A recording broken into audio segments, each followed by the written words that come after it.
Daouda mi ni ñuy ànd ak moom altine bu jot ci jàngat bi ci wàllum yoon El Hadj Daouda ñu ngi lay nuyu di la ziar. soxna Naata maa ngi lay fay di nuyu sama naataango yi ma fekk ci plateau bi di nuyu téléspectateurs yi di am yaakaar encore une fois que lépp lu ñu fi wax dina jëriñ askan wi. incha allah merci beaucoup El Hadj Daouda alors tey da nga bëgg a taxaw tuuti ci manifestation yi fi am lu yàggul ak tamit nit ñi ci ñàkk seen bakken ban taxawaay la ci yoon war a am jamono ji ginnaaw ay autopsie yu génn ba wax ci circonstances yi ñooñu gaañu. waaw soxna Naata parce que il faut ñu comprendre que ni bakken dafa nekk lu nga xamante ne lu fort la. te kenn du ko caaxaane te boo jëlee code pénal bi nga xamante ne lépp luy ñaawteef moom moo koy réprimer. dafa am ay daan yu am solo yu nga xamante ne da ko cee teg. boo jëlee code pénal article 280 et suivant. pratiquement li nga xamante ne moom mooy nit ku génn àdduna li nga xamante ne ay blessures lañ yooyu yëpp dafa nekk ay articles yu nga xamante ne daf koy réprimer. boo déggee nag ñu ne la boo jëlee article 280 bu la waxee homicide daf la koy lan mooy homicide homicide moom mooy nit ku ñu boom ku génn àdduna. maintenant homicide yi nag dafa am ñaari façon que mu nekk volontaire wala mu nekk involontaire. bu fekkee ne c'est volontaire boobu ngay dégg par exemple ñu naan la meurtre ak assassinat homicide la rey nañ nit te tey ko moom mooy meurtre nga rey nit tey ko ba pare fekk ba nga koy def da nga ko defaloon guet-apens wala da nga ko prémédité woon ñu ne assassinat yooyu nag ay daan yu nga xamante ne dafay dem a dem ba mën na dem ba perpétuité am na ay jamono sax mënoon na dem ba peine de mort léegi nag à côté am na yeneen homicide yu nga xam ne dañ ne homicide involontaire yor naa sama oto di daw mbëkk naa nit mu génn àdduna même loolu damay répondre devant la loi même bu fekkee ne accident la damay répondre devant la loi parce que dama faat nit te bi ma faat nit am na ay conséquences yu nga xamante ne daf ci war a am man su fekkee ni dama enfreindre la loi yoon dafa war dal sama kaw mais ñi nga xamante ne dañoo ñàkk également seen jëkkër seen jabar wala seen doom wala nangam ak nangam am na ay ndàmpaay yu nga xam ne dafa war dal dafa war a am ay conséquences juridiques. voilà su fekkee ne également man dama ñëw ma def ay blessures ci nit. amoon intention def blessure ci nit mais bugguma ko woon rey blessure yooyu nag wëlbatiku ba faat ko également dafa am ay conséquences boo déggee ñu naan la coup mortel loolu lay doon. cause de blessure volontaire ayant entraîné la mort sans intention de la donner. donc boo xoolee par exemple ci homicide yi ñeent lay doon homicide volontaire yi ñaar la homicide involontaire yi ñaar la donc volontaire bi meurtre ak assassinat lu ci mën di am loolu yëpp bu ma la ko expliquer moo di nit bu xasee ba faatu dans tous les cas dañoo war a ubbi enquête pour déterminer kii lan moo ko faat bu fekkee ne am na kenn ko xamante ne dafa responsable ci faat boobu également yoon dal ci kawam te yooyu yëpp nag dafa am ay articles yu nga xamante ne ñoo nekk ci code pénal yu nga xamante moom moo koy déterminer tey manifestation bu fekkee ne dafa am manifestation bu que mu nekk une manifestation autorisée wala mu nekk une manifestation non autorisée également faat bu ca amee également dans tous les cas enquête dafa war a ubbeeku tey tu as vu par exemple le ministre de l'intérieur def un communiqué pour wax ni par exemple manifestation bi amoon Ngor am na kenn koo xamante ne wala ñaar ñu nga xamante ne génn nañ ci àdduna à part de ce moment là ministre de l'intérieur c'est une autorité mais ministère de la justice également ñi nga xamante ñoom ñoo waroon yoon dañ waroon def benn communiqué expliquer que ne ubbi nañ ci enquête bi lii la jur su fekkee ne am na benn responsabilité bu nga xamante ne engagé nañ ko ci benn nit ñu ni telle personne jàpp nañ ko wala telle personne jàpp nañ ko tey boo demee bañ naan am na peut-être ay dizaines 14 morts 19 morts te gisoo benn enquête bu ci ubbeeku problème dafay am alors que tey jii on se rappelle très bien université Guèye Balla Gaye benn étudiant la woon bañ ko rey dañoo ubbi woon enquête voilà ba jàppoon ci ay policiers Bassirou Faye université Gaston Berger la woon xam nga Fallou Sène voilà waaw Bassirou Faye UCAD également bañ koy dañu ubbi woon enquête Fallou Sène université Gaston Berger benn nit dañu ubbi woon enquête tey on peut pas comprendre que mu am des morts et des morts yu nga xamante ne ubbiwuñu enquête en tout cas yëguñu ci benn lenn lu nga xam ne wax nañ ko ci le procureur génnul par exemple def une conférence de presse parce que jar na ko quand on fait une conférence de presse parce que on a découvert des cocktails Molotov wala ñu def ay parce que dañ jàpp ñu nga xamante ne jàpp nañ bokk na ci yenn manifestation mort d'homme amu ci dara amu ci bu ñu demee ba mort d'homme également on s'attend à ce que nit ki génn def benn conférence de presse wala au moins un communiqué pour wane nit ñi kat man mi nga xamante maa nekk l'avocat de la société am naa ci taxawaay bu am solo et que képp ku nga xamante ne laala nga ci également yoon dina dal ci kaw loolu mooy li nga xamante moom moo war. mais El Hadj Daouda le fait que ñu bañ a yëg ni par exemple ñu def communiqué comme ministère de la justice wala ministère de l'intérieur que ñu ngi def enquête est-ce que ça veut forcément dire que amul dara ndax mën nañoo tàmbali def benn procédure te ñun duñ ko yëg loolu c'est de un et puis de deux entamer une procédure c'est une chose et puis mu aboutir également c'est une autre yaa ngi wax le cas de Fallou Sène mi nekkoon UGB ba tey sa famille continue de dire que ba léegi ñoom xamuñu affaire yi nu mu demee et puis les morts qu'il y a eu en mars 2021 également. dëgg la comme ni nga waxee effectivement il peut arriver que ñu ubbi une enquête te communiqué wuñ ji bon enquête bi dem nit ñi duñ ci xam dara. ça arrive très souvent. D'accord. D'ailleurs li nga xamante moom moo nekk la règle à chaque fois bu amee li ñuy woowee une mort violente automatiquement il y a une enquête qui est ouverte et il y a une autopsie qui est ordonnée. loolu mooy la règle. tey nit ki même bu ñu ko découvrir ci mbedd kenn xamul lan moo ko rey et consort automatiquement autopsie dañuy am pour xam les circonstances moo am un certificat de genre de mort ñu xam lan moo ko rey automatiquement enquête da ciy ubbeeku donc loolu c'est la règle donc il arrive très souvent que affaire am ñu ubbi benn enquête maintenant nag fi may waxee moo di bon manifestation bu amee dëkk bi yëpp dañuy ñëw mu indi ay jeexi jaaxa pour rassurer l'opinion et pour montrer que justice mi ngi def normalement li nga xamante moom moo ko war mais dañu am kenn ko nga xamante ne c'est notre avocat à nous tous mooy le procureur de la République parce que dañuy gis par exemple ci yeneen yu nga xamante ne peut-être yeggul ci niveau boobu ñu def conférence de presse daal di ciy wax je donne par exemple on a arrêté des gens sur des cocktails Molotov on a fait une conférence de presse pour expliquer ni la fa demee on a arrêté des médecins dans l'affaire Ousmane Sonko et consorts on a fait une conférence pour expliquer les tenants et les aboutissants pourquoi li am ci mais on s'attend également à ce que bu fekkee ne am na ay nit ñu nga xamante ne génn nañ ci àdduna je dis que génn àdduna également c'est pas une mince affaire quand même ñu ne benn nit dee na ñaari nit dee na ñetti nit dee nañ fukki nit dee nañ fukki nit ak ñeent dee nañ mais li ñuy xaar ñun en tant que citoyen sénégalais ki nga xamante ne moom mooy sunu avocat le procureur de la République mu génn wax ñu ni effectivement les morts mais ni la fa demee au moins ñu xam l'identité de ces personnes là qui ont été tuées dans quelles circonstances ces personnes ont été tuées est-ce que c'est dans le cadre xam nga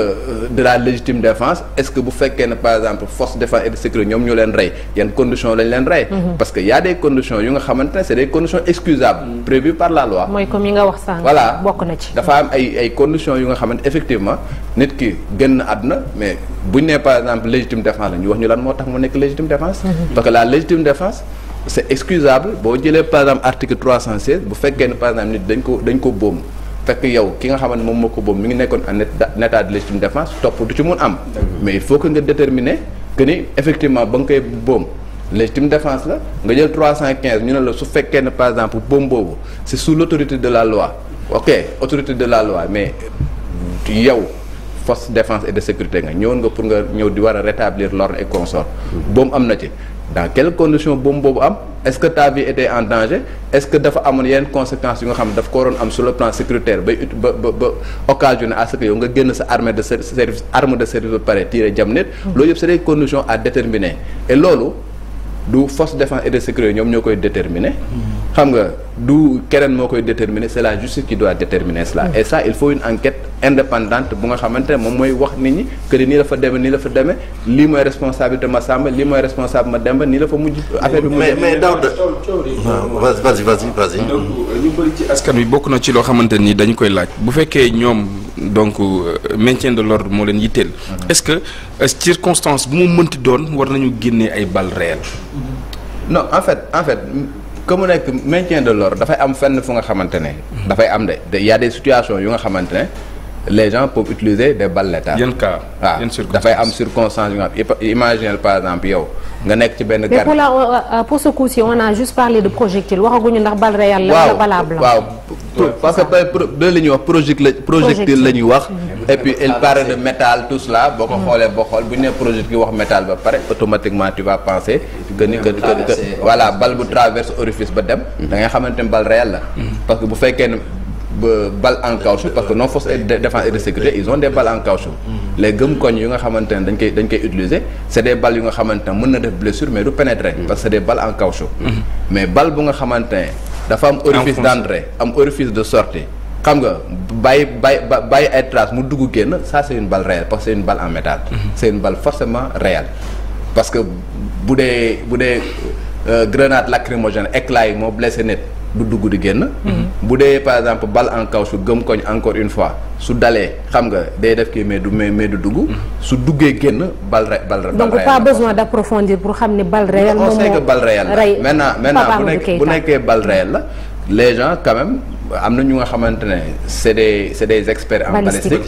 ñu nga xamante ne mën nañu déterminer ban calibre moom moo def lii ki ko doon def ban position la nekkoon nangam ban arme moo ko utilisé tout cela c'est des choses yu nga xamante ne forcément dañu def une enquête approfondie mais dañuy mën a xam exactement dañu mën a situer les responsabilités. mais man li ma mënul comprendre Daouda mooy un peu est-ce que quelque part le procureur du ñu dousser ses velléités de faire une enquête ci bu fekkee ni le ministre de l'intérieur ci boppam balaa même autopsie bi génn def na benn communiqué pour dire que ni kii par exemple arme blanche même bu fekkee arme blanche la je pense waroon na am enquête mais quand même bu anticiper wax loo xam ni amul parce que après autopsie dafa wane ni ñooñu kat xëy na projectile wala balle moo leen rey est-ce que quelque part pour loolu également du indi jiixi jaaxa ci nit ñi waaw mais bi loolu ñu wax ko ñàkk wax ñaari erreur la parce que mënul am par exemple un mort bu nga xamante ne mi ngi am fii nga ne probablement hélice gaal moom moo ko def voilà yow doo médecin yow yaay def certificat de genre de mort xamoo nu mu demee tu peux faire un communiqué pour dire que effectivement nous avons découvert benn corps ñaari corps et ñetti corps une enquête a été ouverte xam nga sans parler des causes voilà sans parler des causes parce que du yow yaa mun déterminer cause absolument nekkuloo véritablement un médecin même police ak gendarmerie bu ñuy def par exemple ay kii yooyu da ngay dégg dans leur jargon dañu requérir personne qualifiée ñoom ils sont pas qualifiés pour déterminer la mort. bu ñuy def par exemple tey jii réquisition bi ñuy def pour ku mu def étude réquisition à personne qualifiée lay doon. noonu lañ koy tuddee. ça veut dire ils sont pas qualifiés pour déterminer. yow ministre de l'intérieur bi nga xamante ne police moom moo nekk yow yaa leen di chapeauter et consort yow tamit t'es pas habilité à dire par exemple kii lii moo ko rey. tu peux dire que ni effectivement on a découvert que y a telle personne un corps sans vie dans telle localité. wax ni par exemple góor la wala jigéen la des éléments yi nga xamante qui permettront de sax boo amee identité nga wax ko mais doo dugg ci les causes de la mort parce que xamuloo ko pour éviter lu mel ni am parce que da ngay wax benn wax en tant que kilifa le lendemain un homme de l'art bu nga xamante ne dafa nekk ku nga xam ne dafa am un sermon d'Hippocrate am nekk un agent assermenté il peut pas manipuler les choses bu ñëwee gis ne par exemple ki bala ko rey mënul wax leneen lu dul ni bal moo ko rey su fekkee ne am na leneen lu nga xamante moom moo ci am également dafay wax la muy déterminer en tant que cause en tant que un médecin dafay nekk lu nga xamante ne pratiquement dañ koy jël pour argent comptant parce que il est un homme de l'art c'est ñaari cas fii nee nga par exemple hélice la xam nga le lendemain am yenn yu nga xamante dafa génn un certificat de genre de mort qui dément pratiquement li nga xamante moom moo ko wax fële nga wax ne par exemple probablement par arme blanche autopsie bi génn ñëw daal di expliquer que ni orifice dafa am orifice d'entrée am orifice de sortie et que probablement projectile moom moo ko def mais forcément dafay nekk lu nga xamante ne jiixi jaaxal bi nga yoon ni c'est le contraire day dem ba après yow autorité boo gënatee def déclaration également l'opinion du la gëmati et ça décrédibilise une autorité. D'accord alors yaa ngi wax sànq enquête indépendante. kan moo ko war a mën a def ci genre cas yu mel nii ndegem est-ce que sax thèse boobu noonu dina réconforter ñenn ñi ndegem lépp li nga xamante ne moom mooy jëm ci wàllu enquête ak yi di mel au fond mbiru état la donc est-ce qu'on peut appeler ça enquête indépendante. waaw parce que boo ñëwee par exemple nga enquête. même boo xoolee par exemple que mu nekk bi mu amee ay lakk yu nga xamante ne dafay am quand tu mènes une enquête yow ñi nga xamante ne ñoom ñoo koy diriger mën na nekk ay officiers de police judiciaire. mais les officiers de police judiciaire dañ nekk ñu nga xamante ne ils ont la possibilité de s'adjoindre des personnes ressources. D'accord. Des personnes ñu nga xam bu dee affaire incendie la di nga uti un expert en incendie mu wax la par exemple lan moo créé affaire ndax court-circuit la fan la départ fan la nangam ak nangam y a toujours des experts yu nga xamante ne ñoom ñooy intervenir dans le cadre d'une enquête. Beaucoup d'enquêtes yu nga xamante ne ñoom ñoo fi am c'est des gens indépendants qui ne font pas véritablement partie des forces de défense et de sécurité wala ñu nekk des gens de la justice parce que encore une fois ils sont pas qualifiés pour ça. Ils sont qualifiés pour mener des enquêtes ils connaissent le code pénal la procédure pénale mais bu ñu demee ba nga xamante ne war nañ dugg par exemple sur un domaine assez spécifique nekkul seen corps de métier. Par exemple tey jii bu ñu nee incendie les militaires nos forces de défense ne sont pas formés pour xam lan mooy créer nan laa koy wax sax court-circuit lan mooy indi incendie bi. Dans l'affaire bi amoon hôpital Mame Abdou. C'est des personnes indépendantes ñoom ñoo ci intervenir. bi amoon Maguette Lo c'est des personnes indépendantes pour déterminer li nga xamante ne moom moo indi lakk gi. De la même manière également en matière de balistique. xam nga peut-être ñoom dañuy utiliser ay balles am nañ ci ay yenn notions basiques. mais pour que nga aller en profondeur il faut quelqu'un qui est un expert dans un domaine qui sera requis pour que moom mu ñëw daal di wax exactement ce que c'est réellement passé donc une enquête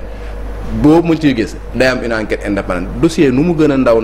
même dans l'affaire Adji Sarr Ousmane Sonko tu vas voir des personnes qualifiées le docteur Alfousseyni Gaye xam nga c'est une personne voilà un gynécologue qui n'a rien à voir avec l'affaire bu nga xamante ne dafay ñëw joxe son expertise dans tous les cas une enquête pour que mu nekk une enquête exhaustive doo yem rek ci man takk der la wala man juge la wala nangam ak nangam man maa mën a wax lan moo ci nekk il faut forcément des personnes qualifiées pour que ñu mën éclairer la lanterne dans le cadre du dossier. Mais Daouda mars 2021. li fi jotoon am ñu rey ay xale mujjul fenn. xëy na nit ñi duñ ko bàyyi xel mais dafa am également ay douleurs yoo xam ni. du fee ay douleurs psychologiques. am na ñoo xam ni tey ba ñu reyee ay xale ci 2023 bi ci yenn famille yi nga xam ni reyoon nañu seen doom peut-être ci mars 2021 bi.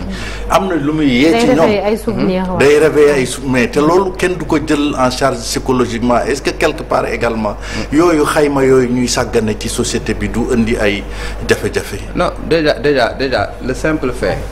que yow nga am sa benn mbokk bu nga xamante ne dafa dee dans certaines circonstances te xamul les conditions dans lesquelles ci la décédé jiixi jaaxa boobu la flou boobu rek. dafa nekk lu nga xamante c'est un poids énorme nit ki nee nañ génn na dee na lan moo ko rey xamuloo ko déjà loolu rek c'est déjà un problème. La plupart du temps bu fekkee ni yow nit ki dafa nekk ko nga xamante ne dafa ñàkkale na laa koy wax sax que mu nekk xarit que mu nekk doom que mu nekk am di jàmm et consort ñu def une enquête indépendante moom si boppam mu rendre compte que ni enquête bi ça a été fait de la manière la plus normale possible et que mu am des réponses par rapport ak moom question yu nga xamante ne dafa ciy posé dafay aider ci loolu ngay wax sur le plan la prise en charge psychologique boobu ngay wax noonu déjà le simple fait moo xamante ne wax dëgg yàlla juste a été rendu dafay nekk lu nga xamante ne lu koy calmer la li métti nag mooy yow xamuloo la personne bi nga xamante ne sa mbokk la wala nanga dans quelles conditions la génn àdduna et puis dans ta tête que tu te dis que également il y a une impunité bi nga xamante ne moom moo am ci dëkk bi que ni lépp lu nga xamante ne nit mën na ko fi def dara du ci dara du ko ci fekk bu fekkee ne réellement da nga nekk ko nga xamante ne peut-être yaa ngi nekk ci pouvoir wala yaa ngi nekk par exemple ci yenn corps yenn loolu moom mooy indi problème bi donc en plus de la prise en charge psychologique bu nga xamante ne dañ ko war def parce que on a des services adaptés pour cela bu yooyu amee war nañ déclencher peut-être un plan pour au moins assister ñooñu nga xam ne sur le plan psychologique mais buñ muy def loolu également dafa war a dañ ko war a coupler avec une enquête indépendante bu nga xamante ne nit ñi war nañ mun a xam effectivement affaire bi dans quelles conditions ça s'est passé bu fekkee ne des coupables également am na ñu teg leen ci yoon conformément à la loi. Mais qu'est-ce qui peut expliquer ce retard El Hadj Daouda bu ñuy waxee ci mars 2021 boobu ba léegi ça fait plus de 2 ans mënuñoo fexe ba taxaw ba ne xaj na kii moo responsable wala nii lan mooy expliquer retard yooyu bu fekkente ne mën nañoo am tous les moyens yi ñu soxla pour mener enquête yi def investigation yu xool yan circonstances wala ban arme moo faat ak fan la jógee tout et puis tous les moyens yi ñu disposer jamono ji tout le temps dañuy dégg ne am nañu ay jumtukaay yu xarañ yu mën a tax ba enquête bu amee wala jéye bu amee le plus rapidement possible ñu xam ci yan anam la ak kan moo ko def. waaw li koy waral ñaar la parce que tey nos forces de défense et de sécurité ñoom ñëpp ñi nga xamante ñoom ñooy seen autorité c'est des autorités politiques. tey boo jëlee par exemple l'armée ñi nga xamante ñoom ñoo leen fay nommer et consort c'est des autorités le ministre des forces armées moom mooy ki nga xamante ne moom mooy le patron de l'armée et que tey un gendarme bu fekkee ne dafa tirer par exemple ba rey nit nga war dans le cadre de ses fonctions dans l'exercice de ses fonctions nga war ko poursuivre il faut que ministre des forces armées def ordre de poursuite pour que procureur mën ko poursuivre. C'est la procédure qui prévoit ça. tey un policier bu nga xamante ne ñëw na dans le cadre du maintien de la paix. de l'ordre astafurlah mu ñëw par exemple boobu ni comme ce qui s'était passé affaire kii nu mu tuddati Balla Gaye ak Fallou Sène voilà bala nga enclencher une procédure également Bassirou Faye il faut ce qu'on appelle l'ordre de poursuite. Donc su fekkee ne amul volonté politique boobu pour que ñu affaire yi leer ça va retarder l'affaire. Donc procureur bi même su fekkee ne bëggoon na jël un certain nombre de choses du ko mën a jël parce que encore une fois la procédure prévoit que mu am ordre de poursuite du ministre bi nga xamante moom moo nekk ministre de tutelle avant ngay enclencher quoi que ce soit. Donc juste pour dire que su fekkee ne véritablement dañoo bëgg changer les choses mu war jaar fi mu war a jaar y a beaucoup de choses yi nga xamante war nañ ko soppi suñuy texte ba nga xamante ne affaire yooyu bu amee mu am quelqu'un bu nga xamante ne qui est habilité que nga nekk takk der que nga nekk ministre que mu nekk ku mu mën di doon moom mu mën a def li nga xamante ne moom war beneen bi kan ci procureur mënu autosaisir ci genre cas yu mel noonu même bu defee autosaisir d'accord mu ne moom damay ubbi enquête su demee ba nga xamante ne gis na ni kii kat policier la c'est dans l'exercice de ses fonctions mënul def dara tant que amul ordre de poursuite comme par exemple pour le député bu demee ba nga xamante ne dem na ba gis ni boobu comme bu demee ba gis ne par exemple député la dafay taxaw il faut que mu dem assemblée nationale ñu lever parlementaire pour que mu doog a mën a continuer xanaa pour terminer peut-être Daouda mënuñu cee pareeg yow te waxuñu ci procès bi nga xam ni on est à la veille du procès Sonko Adji Sarr demain te Sonko ba mu defee interview Walfadjri dafa poser ay conditions. Est-ce que yow jàpp nga ni conditions yu mu poser pour mën a participer ci procès bi mën nañ ko yombalal nga xam ni dina mën a ñëw participer ak leneen lu ko ci mënul fekk li ko ci mën a fekk bu fekkee ñëwul également. Tu veux permettre à 2 ans est-ce que procès bi dinañ ko renvoyer voilà. Bon moi je pense que comme def nañ audience spéciale bu war a am suba. Je pense dans tous les cas que procès bi dina am suba. si sama xel mu gàtt. waaw loolu laa yaakaar. parce que ñu rappelé ni spécial mooy moom dong la ñuy jugé. waaw moom rek la ñuy jugé et puis bon comme renvoyé woon nañ ko je pense que la composition du tribunal ça pose pas de problème audience d'identification pour Ndeye Khady Ndiaye et consort defoon nañ ko ba pare Ousmane Sonko ne s'était pas présenté mais avocat mi yëg nañ que ni dafay ñëw. moi je pense que suba que mu ñëwee dinañ jugé mu ñàkk ñëw également. dinañ jugé suba comme. boobaa dañ koy jugé par contumace comme on dit. dañ koy jugé alors que du teew. te bu boobaa juge bi après moom mooy décider lan lay teg ci kawam. d'accord kenn mënu ko non. Les conditions yi mu posé pour mën a bokk. waaw pour les conditions loolu aussi il faut qu'on le dise Ousmane Sonko quel que soit li nga xamante ne moom mooy peut-être aura bu mu am. quel que soit lu nga xamante ne da ko am en terme de dañ ko koy nangu la nekk na ko nga xamante ne c'est une personnalité publique. bëri na ñu nga xamante ne dañ ànd ak moom fu mu génn ñu ndiraan et consort quel que soit lépp lu nga xamante ne yàlla may na ko ñu nangul ko il est injusticiable. Et un justiciable ne pose pas des conditions à la justice. Un justiciable ne peut pas dire que par exemple lii ngeen di def sinon man duma def lii. Un justiciable n'a pas à dire ça. Il faut que damay teg conditions yi su fekkee ne mat la woon ko man duma def lii un justiciable bu ñu la convoqué au niveau de la justice da ngay wuy ji muy man muy sama morom. Y a aucun justiciable bu nga xamante ne est-ce que l'État va venir génn un communiqué pour dire que ok dégg nañ la léegi bon désormais xam nga on va plus barricader sa kër désormais boo génnee amul kenn ko xamante moom moo lay encadrer désormais dañ lay bàyyi fu la neex ngay jaar xam nga un État ne fait pas ça amul aucun État bu nga xamante ne dina jël benn këyit di ko jox ay gages et consorts non waaw on peut dire par exemple y a certaines choses yu nga xamante ne doon nañ ko teg ci kawam c'est pas normal wax nañ ko waxati ko on ne peut pas peut-être barricader par exemple la maison de quelqu'un sans pour autant mu am une décision de justice bu nga xamante kooku bu ko bëggee attaquer xam nga parce que da nga droit am la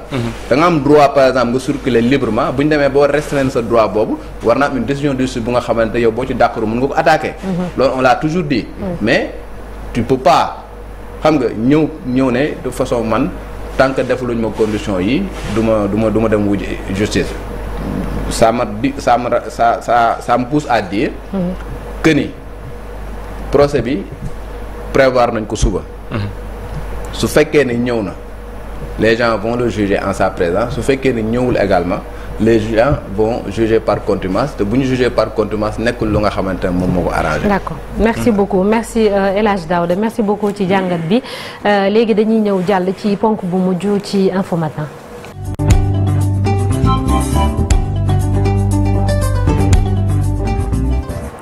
alors niñ leen ko doon